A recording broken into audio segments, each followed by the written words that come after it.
Riwayat Datu Sanggul yang terkenal. Syekh Abdus Samad Datu Sanggul.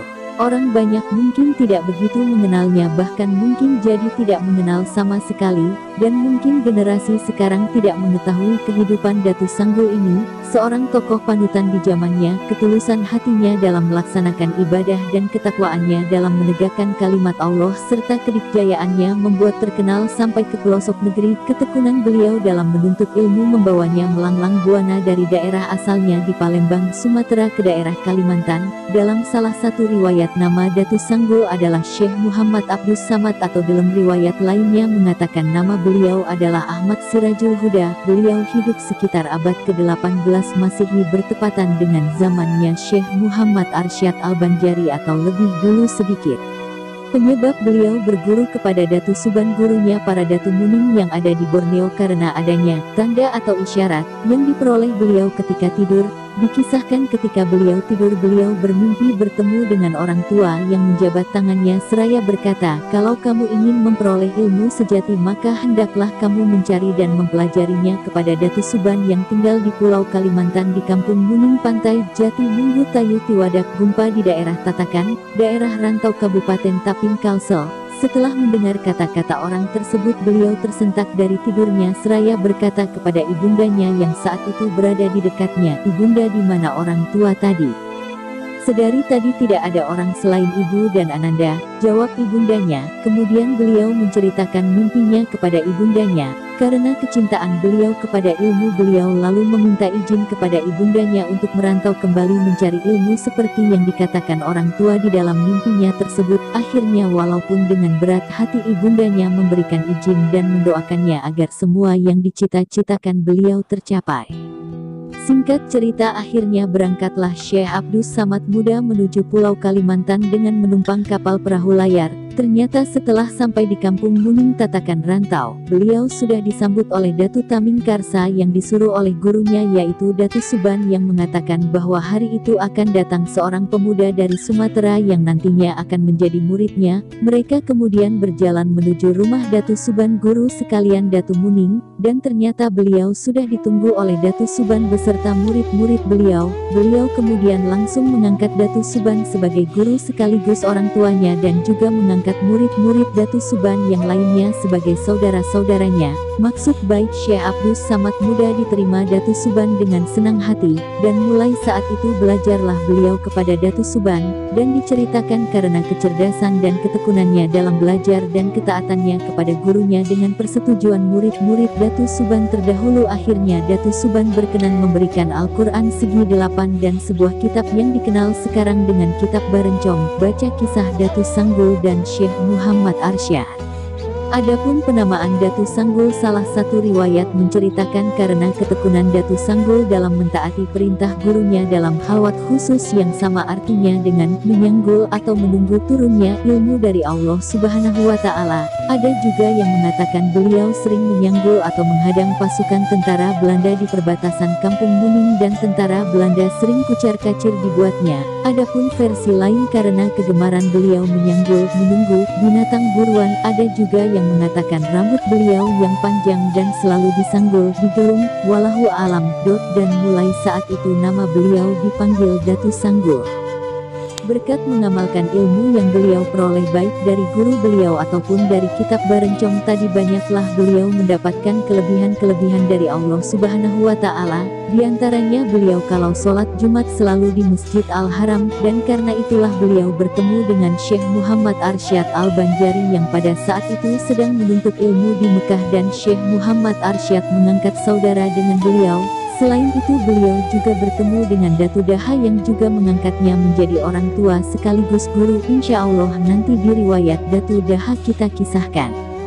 Pada waktu itu di kerajaan Banjar, masyarakatnya yang sangat menjunjung tinggi nilai agama diwajibkan bagi masyarakat laki-laki yang sudah akil balik atau sudah dewasa pada hari Jumat diwajibkan untuk melaksanakan sholat Jumat di masjid-masjid di kampung masing-masing, dan kalau tidak melaksanakan kewajiban tersebut akan didenda. Dikarenakan setiap Jumat beliau selalu sholat di Masjid Al-Haram, maka setiap minggu beliau harus membayar denda kepada kerajaan sampai habis harta beliau, dan yang tertinggal cuma kuantan dan landai, alat untuk memasak nasi dan sayuran. Akhirnya setelah didesak oleh istri beliau karena tidak ada lagi barang yang bisa dipakai untuk membayar denda, beliau akhirnya berjanji untuk melaksanakan sholat Jumat di masjid kampungnya. Pada saat itu sungai di kampung beliau airnya sedang meluap dan hampir terjadi banjir dikarenakan pada malam harinya hujan sangat lebatnya. Di saat para jamaah sedang berwudu di pinggir kali, tiba-tiba datang Datuk Sanggul dan langsung terjun ke sungai yang sedang meluap tersebut lengkap dengan pakaiannya. Orang-orang berteriak dan menjadi gempar. Di tengah kegemparan masyarakat tiba-tiba muncul Datuk Sanggul dari tengah sungai dan berjalan di atas air dengan tenangnya. Yang lebih mengherankan, pakaian beliau tidak basah sama sekali, cuma anggota wudu beliau saja yang basah. Setelah keluar dari sungai beliau langsung menuju masjid dengan tatap mata keheranan dari masyarakat. Masyarakat makin terkejut pada saat imam masjid mengumandangkan takbir dan diikuti jamaah Jumat lainnya. Beliau hanya berpantun, "Riau-riau Padang si Bundan, di sana Padang si tamu-tamu, rindu dendam tengadah bulan, di hadapan Allah kita bertemu, Allahu Akbar."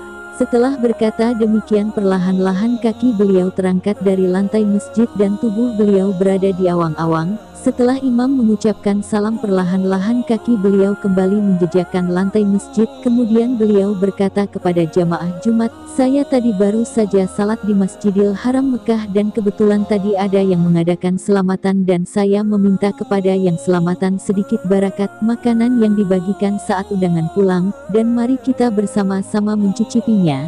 Jangan ada yang tidak ikut mencicipinya walaupun sedikit." Diceritakan bahwa nasi tersebut masih panas, menandakan bahwa perjalanan beliau cuma sekejap saja. Sejak kejadian tersebut barulah masyarakat tahu bahwa beliau adalah termasuk golongan wali Allah, sehingga pembayaran denda baik yang berupa uang maupun benda dikembalikan kepada beliau.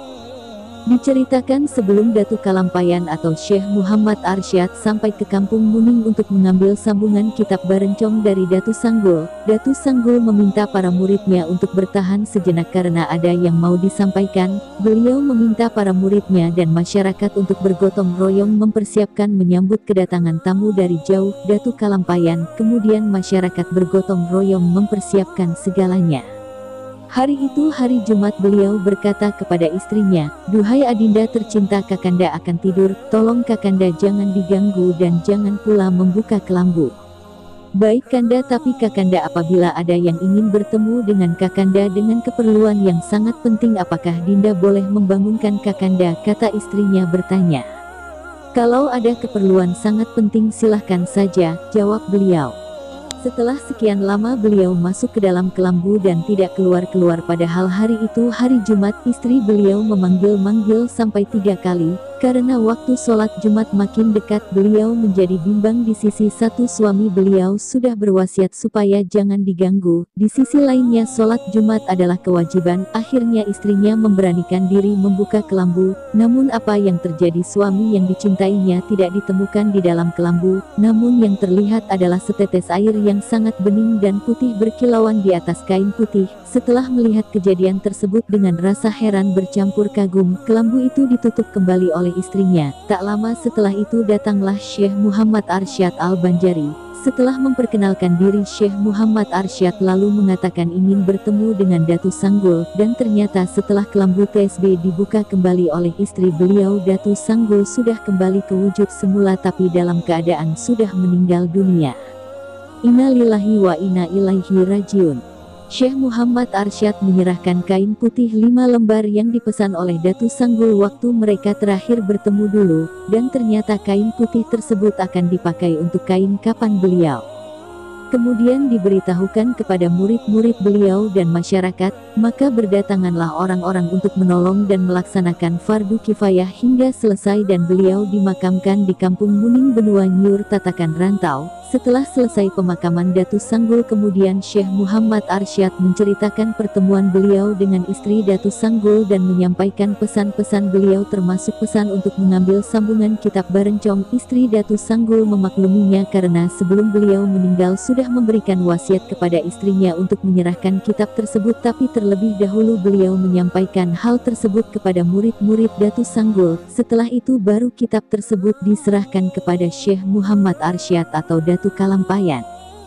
Salah satu yang diyakini masyarakat adalah buah karya dari Datu Sanggul adalah syair pantun Saraba Ampat yang dan dalam bahasa Banjar sangat terkenal karena berisi tentang pelajaran tasawuf. Adapun bunyi syair tersebut adalah syair Saraba Ampat. Allah jadikan Saraba Ampat, syariat tarikat hakikat marifat, menjadi satu di dalam khalwat. Rasa nyamannya tiada tersurat, huruf Allah ampat banyaknya, alif itibar daripada zatnya, lem awal dan akhir sifat dan asmanya, ha isyarat dari afalnya, Jibril Mikail malaikat mulia, isyarat sifat jalal dan jamal, Israil Israfil rupa pasangannya, itibar sifat kohar dan kamal, Jabar Ayil asal katanya, bahasa Suryani asal mulanya, kebesaran Allah itu artinya, Jalalullah bahasa Arabnya, Nur Muhammad bermula nyata, asal jadi alam semesta, seumpama api dengan panasnya,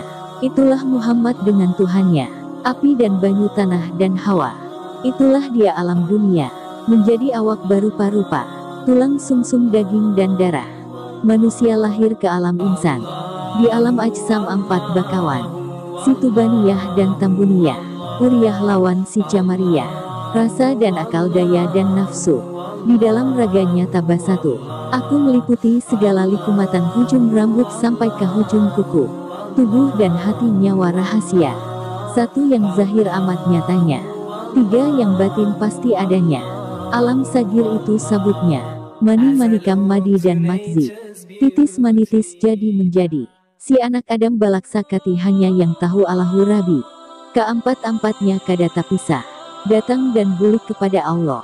Asalnya awak daripada tanah, asal pun tanah sudah disarah, dadalang simpur bermain wayang, wayang asalnya si kulit kijang, agung dan sarung babun di kancang, kaler bapasang di atas gadang, wayang artinya si bayang-bayang, antara kadap si lawan tarang, semua majas harus dipandang, simpur balalakun hanya seorang, samar bagung si nalagaring, si jambulita suaranya nyaring, ampat isyarat amatlah penting, siapa nang hendak mencari hani, wallahu a'lam bisawab.